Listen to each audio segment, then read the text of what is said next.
नमस्कार, मैं महेंद्र कुमार।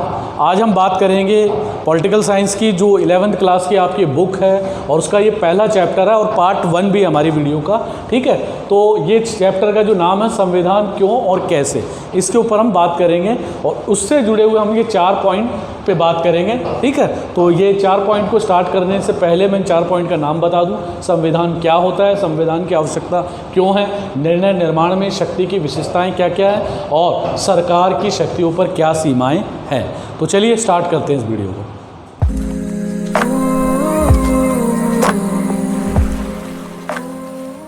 सबसे पहले हम बात करते हैं संविधान क्या होता है। देखिए, संविधान क्या होता है। संविधान का मतलब है देश का सर्वोच्च कानून, देश का सबसे बड़ा कानून, और वो कानून पूरे देश की शासन व्यवस्था को चलाएगा। ठीक है, जो सरकार का सिस्टम है उसकी व्याख्या संविधान के माध्यम से ही होती है और संविधान से ही वो सारी शक्तियां सरकार प्राप्त करती हैं। संविधान नियमों और कानूनों की एक श्रृंखला भी होता है जिसमें नियम और कानूनों को दर्ज किया होता है, अंकित किया होता है, लिखा हुआ होता है, जिसके माध्यम से किसी देश की शासन व्यवस्था को चलाया जाता है। ठीक है, भारत के संदर्भ में अगर मैं बात करूं, भारत का जो संविधान है वो हमारे देश में संविधान सभा का जो निर्माण है 9 दिसंबर 1946 में हुआ और उसके बाद 2 वर्ष 11 माह 18 दिन में जो है संविधान बनकर तैयार हुआ।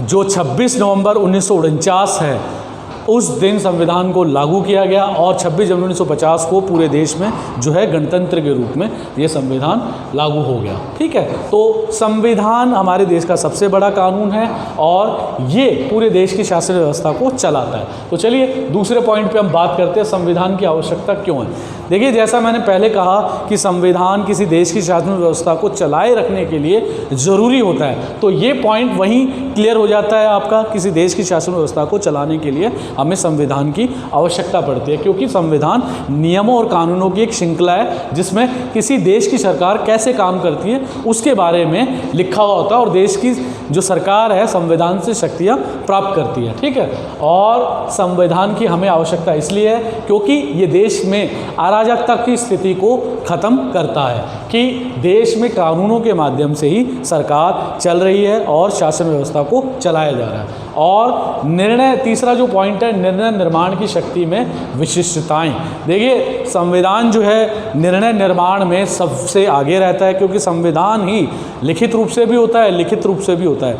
ठीक है, तो संविधान से शक्तियों का पूरा ब्यौरा मिलता है। संविधान हमें बताता है कि कोई सरकार किन स्टेटस पर क्या क्या काम कर सकती है, किन परिस्थितियों में, किन स्थितियों में सरकार किस तरीके से देश का विकास कर सकती है, नागरिकों का विकास कर सकती है। वो सारी बातें राज्य के संदर्भ में, विदेश के संदर्भ में जो है संविधान में अंकित होती है एक देश के लिए।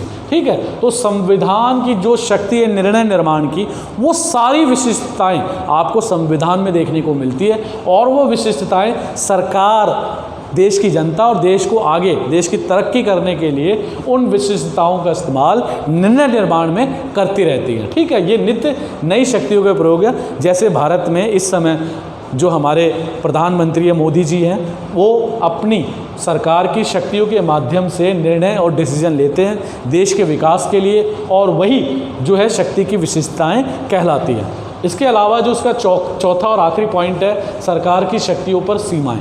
देखिए, सरकार की शक्तियों पर संविधान ने सीमाओं का भी जो है निर्माण कर रखा है। संविधान इस बात की घोषणा करता है, बताता है। मैं अगर भारतीय संविधान की बात करूं, हालांकि विश्व के सभी संविधानों में इन बातों को अंकित किया हुआ होता है कि सरकार की शक्तियों पर सीमाएं हैं। हमारे देश की सरकार की शक्तियों पर सीमाएं वहाँ का विधानमंडल, जैसे हमारी पार्लियामेंट खुद भी है। अगर पार्लियामेंट ऐसा कानून बनाती है तो पार्लियामेंट में जो विपक्षी दल है वो उसकी आलोचना करते हैं, उसके खिलाफ जो है बिल लेके आते हैं। उसके अलावा भी अगर ऐसा नहीं हो रहा तो भी जो है हमारा सर्वोच्च न्यायालय सरकार के उन गैर कानूनी कानूनों को रद्द करने की घोषणा कर सकता है। अगर सुप्रीम कोर्ट को ये लगे कि ये जनहित में फैसले नहीं लिए गए तो वो सरकार पर शक्तियों पर सीमाओं की घोषणा होती है, सर्वोच्च न्यायालय के रूप में या विपक्षी पार्टियों के रूप में या जन आंदोलनों के रूप में या देश की जो जनता है उसके विकास के रूप में। ये सारी की सारी जो है सीमाएं ही